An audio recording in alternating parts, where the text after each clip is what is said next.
Yes, ngwaye ikaze wo tubanya kuri Sangwa TV wamaze gukora subscribe ndetse na share. Ngwaye ikaze rero muri uyu mwanya aho ngiye kukugezaho inkuru y'akababaro gakomeye cyane. Ni inkuru imaze iminsi nk'icyumweru kimwe cyangwa bibiri isirikirangira ngo ushobora kuba warayumvise cyangwa utanayumvise. Ni karibu kugira ngo ubashe kumenya ibyo iyi ndege iyi mpanuka yakomeje kuvugisha abantu benshi, akababaro kadabasha kuva mu mitima y'abantu cyane cyane ayo mu gihugu cy'Ubuhinde aho indege yakoreye impanuka by'umwihariko. Nikaba rero ari impanuka yabaye mu cyumweru gishize, ariko n'aka kanya akaba bikomeje kuvugwa cyane, bikaba bikomeje kugenda bivugwa bigarukaho n'abantu bagiye batandukanye kubw'iyi mpanuka idasanzwe ya Air India flight 171 yakoze impanuka mu gitondo igihaguruka yerekeza mu Bwongereza. Rero ni impanuka yavugishije benshi, ni impanuka idasanzwe muri iyi ndege. Rero akaba harimo abantu bo mu bihugu bitandukanye bari bateze indege yerekezaga mu Bwongereza. Hakaba harimo Abahinde, harimo Abanyataliyani, harimo abo mu bihugu bitandukanye b'abagenzi baganaga mu Bwongereza muri iyi ndege. Ariko aka kanya by'umwihariko reka tubanze turebe ibintu by'umwihariko abantu bagiye bagarukaho, abantu bagenda bagarukaho ku by'iyi mpanuka ndetse n'abari bari muri iyi ndege. Hari abapfiriye muri iyi ndege bagiye batandukanye, turagenda tugaruka kuri bakeya barimo baragenda bagarukaho n'abantu batandukanye. Abantu bagarukaho bavuga ko nta kababaro kenshi cyane kandi by'umwihariko mu Buhinde, kuko ni inkuru yashegeshe igihugu cy'Ubuhinde cyane, kuko iyi ndege harimo Abahinde benshi cyane by'umwihariko bari bateze iyi ndege. Tugiye kugaruka rero ku nkuru zigiye zitandukanye. Abantu bari muri iyi ndege ni abantu batandukanye bayipfiriyemo. Iyi ndege by'umwihariko rero ikaba yari itwaye abantu 242, ubwo ni abagenzi 230, harimo n'abakozi bo mu ndege 12. Ariko rero inkuru itangaje nuko muri aba bagenzi bose habashije kurokokamo umuntu umwe, umugabo umwe niwe wabashije kurokoka. Akaba rero uyu mugabo yavugishije benshi, akaba agenda agarukaho cyane. Rero avugwa ko bakaba banamwise akazina ko kuvuga ngo ni Miracle Man, ni umugabo w'ibitangaza. Ntago bibaho, ni ikintu kidasanzwe. Navuga ngo kubona umuntu arokoka mu bantu bangana gutya ni igitangaza kidasanzwe. Ariko nanone aba bantu, iyi ndege mu buryo byabaye rwose ni impanuka itazibagirana, ni impanuka ikomeje gutera benshi intimba. Nyemerera reka tugende turebera hamwe abantu bapfiriye muri iyi mpanuka. Harimo abantu benshi bagiye bapfira muri iyi mpanuka bazwi, bagiye bagarukaho n'abantu batandukanye, imiryango, inshuti n'abavandimwe. Amafoto yabo yagiye agaragara. Reka tugende tunyuramo muri bakeya bazwi cyangwa se bagenda bagarukwaho muri aba bantu bapfiriye muri iyi ndege, kugira ngo kandi nanone tukomeze kubihanganisha yaba ababuriye ababo muri iyi mpanuka. Muri iyi mpanuka kandi hakaba hakomeje kugarukwaho famiye rwose y'abana batatu, umudamu ndetse n'umugabo we bapfiriye muri iyi ndege. Akaba uyu mugabo rero yari umudokiteri yakoreraga mu Bwongereza, akaba yarahamaze igihe kinini, ariko umugore we nawe ari mu Buhinde, nawe yari umuganga.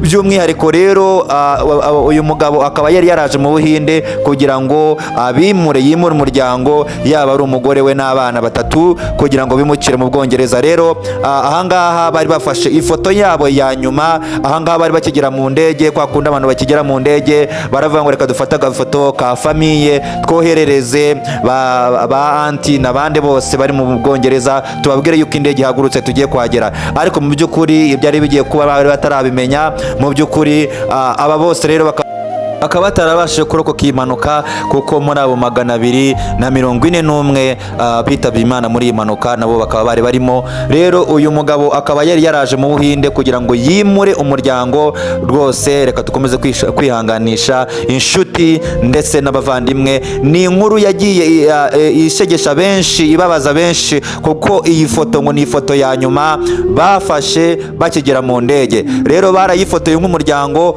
baranayohereza imiryango yabo, bababwira ati rwose kabisa twageze mu ndege, kandi babasezeraho bifuza yuko bazagaruka kubareba, nabo bagiye basanga babateguza yuko indege ihagurutse. Nyamara ntabwo byabashije kuba byakunda, kuko iyi ndege mu minota umwe n'amasegonda 27 indege ikiva ku butaka, indege yahise ihura n'impanuka, ikibazo gikomeye cyane. Rero iyi famiye nayo ikaba yabashije kugenda igarukwaho cyane, ndetse cyane uyu muryango w'abantu, abana batatu, mama wabo ndetse na papa wabo bakaba barahitanwe n'iyi mpanuka.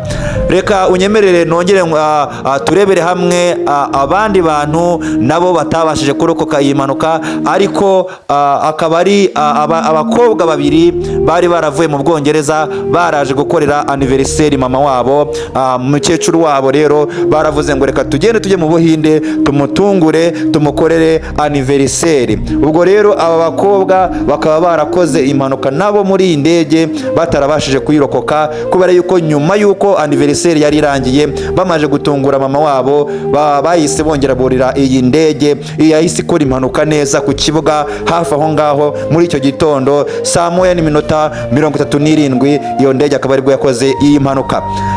Iyi ndege yavugishije abantu benshi, iyi mpanuka yavugishije abantu benshi, kuko uretse aba bantu bari bari muri iyi ndege bapfuye, hari aho yaguye ku kigo cy'ishuri cy'abigira ubuforomo cyangwa se abaganga. Ahangaha rero iyi koleje hakaba ariho indege yaguye, hakaba harapfuye abanyeshuri benshi cyane, nabo batabashije kurokoka iyi mpanuka kuko baratunguwe, bumvise ikintu gikubita kandi yahise iturika. Ariko rero ikindi kintu kiri kugarukaho cyane ni inkuru y'umugabo wabashije kurokoka iyi ndege. Uyu mugabo rero akaba yagiye avugisha abantu benshi cyane, kuko niwe muntu wenyine wabashije kurokoka iyi ndege. Mu bantu 242 niwe muntu umwe wenyine wabashije kurokoka ayivamo. Baraza basanga yanageze hanze kabisa, yabashije gukandagira hanze ku butaka. Ambulance zahageze zisanga already umugabo yabashije kuba yavamo, indege yaturitse neza ayabashije kuyivamo. Rero uyu mugabo newe bakaba babashije kumugarukaho cyane, kubera yuko bagiye bamwita ngo umugabo w'ibitangaza, umugabo utabaho, umugabo udasanzwe. Akaba nawe arimo aragenda avugisha abantu benshi cyane, kuko uyu mugabo nawe yakoreshejwe interview, bamubajije ibibazo bigiye bitandukanye, aho yarageze kwa muganga kugira ngo babashe kumwitaho niba hari n'ibintu bijyanye n'ihungabana yagize, kugira ngo babashe kugenda kuba bamuvura abe muzima. Umugabo rero akaba yagiye agarukaho n'abantu benshi cyane, ndetse benshi batari kwizera neza ko ibi bintu bishobora kuba byarabayeho, ariko nibyo niwe mugabo wenyine rukumbi wabashije kurokoka mu bantu 242, harimo pilote, abakozi bose bo mu ndege n'abagenzi bagera kuri 230. Akaba rero yarirokotse. Itangazamakuru cyangwa se bamubajije neza uko byagenze, kuko basanze agihumeka ndetse ahagaze rwose yemye, nta n'ikibazo kizima kindi yagize, uretse kuba yarakomeretse, agakomereka ku mutwe n'udukomere dutoya. Ariko abaganga nabo baratunguwe, cyangwa se n'isi yose muri rusange yaratunguwe ku bw'uyu mugabo wabashije kurokoka iyi mpanuka y'indege. Kandi mu by'ukuri bisanzwe bizwi ko impanuka y'indege akenshi na kenshi nta bantu bakunze kuyirokoka. Rero uyu mugabo bakaba baramubajije uko byagenze, baramubajije bati ese uriyumva ute kuba aka kanya indege yaturitse ubireba akaba ari wowe wabasha kuyirokoka? Yaragize ati njyewe ntago nzi aho ndi, ariko ibyabaye byose byabaye mu maso yanjye. Nagiye kumva numva moteri yatangiye guhinda, numva itangiye kugira ikibazo, kuko nari nicaye ahantu ku ruhande kuri emergency door, cyangwa se umuryango w'ubutabazi. Aho nari nicaye numvise ubwoba bunyishe, njyewe nagiye kumva numva nisanze hasi, ikintu gituritse, nanjye umuryango uraturika, ndetse n'intebe nicayeho nayo yacitse. Hari ibyuma byinshi byari byamfatiriye, ariko nagiye kubona mbona nkoze ku ruhande, mbona ndimo ndareba hanze. Ako kanya muri ayo masegonda nahise mvamo, nkandagira hanze, nkivamo indege ihita iturika.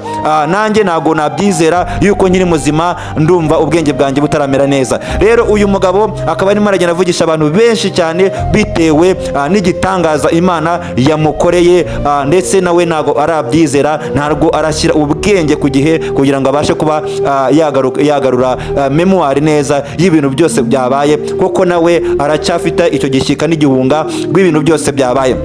Reka twongere tugaruke ku wundi muntu wagarutsweho, umumama umwe nawe wageze ku kibuga cy'indege, waje gusanga iyi ndege ihagurutse, akaba yari musize, yari yarakereweho iminota runaka mikeya, ariko aza gusanga indege ihagurutse, asanga indege kabisa imajije kuba yagenda.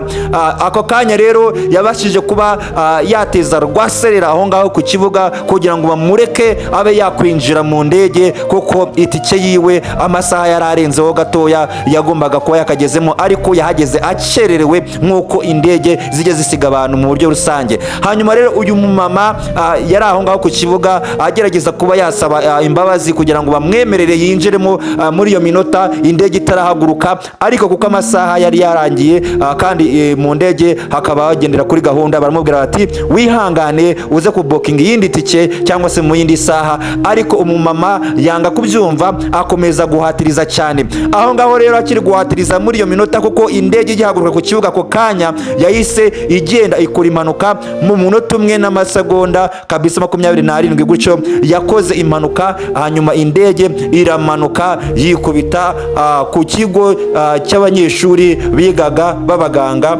Navuga ngo kabisa ni agahinda gakomeye, kuko n'abo banyeshuri abenshi bahasize ubuzima, abenshi kabisa iyi ndege yarahaguye bahita bapfa. Harimo abadokiteri, abaprofeseri bakomeye, abantu benshi. Kandi ikindi nanone muri indege twagarukaho nuko muri indege hapfuyemo umuminisitiri wari ugiye muri misiyo y'akazi, wari ugiye mu kazi, nawe akaba ari mu bantu bagarutsweho cyane, ndetse baba baramenyekanye bagiye muri iyi ndege.